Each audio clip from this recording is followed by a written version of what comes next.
കുന്നംകുളം നഗരമധ്യത്തിൽ ഓടിക്കൊണ്ടിരുന്ന ആഡംബര കാറിന് തീപിടിച്ചു. കുന്നംകുളം പട്ടാമ്പി റോഡിൽ ടി ദേവസി ജ്വല്ലറിക്ക് മുമ്പിൽ ഇന്ന് വൈകിട്ട് 6 മണിയോടെയായിരുന്നു അപകടം. പെരുമ്പിലാവ് ഭാഗത്തു നിന്ന് കുന്നംകുളത്തേക്ക് വരികയായിരുന്ന BMW കാറാണ് കത്തിനശിച്ചത്.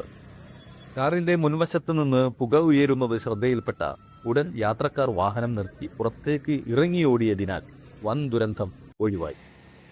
നിമിഷങ്ങൾക്കകം തന്നെ കാറിന്റെ മുൻഭാഗം തീ ആളിപ്പടരുകയായി. റോഡരികിൽ പാർക്ക് ചെയ്തിരുന്ന മറ്റു വാഹനങ്ങളിലേക്കോ സമീപത്തെ വ്യാപാര സ്ഥാപനങ്ങളിലേക്കോ തീ പടരാതിരുന്നത് വലിയ ആശ്വാസമായി. വിവരമറിഞ്ഞ് കുന്നകുളം അഗ്നിരക്ഷാ സേനയുടെ 2 യൂണിറ്റുകൾ സ്ഥലത്തെത്തിയാണ് തീ പൂർണ്ണമായും അണച്ചത്.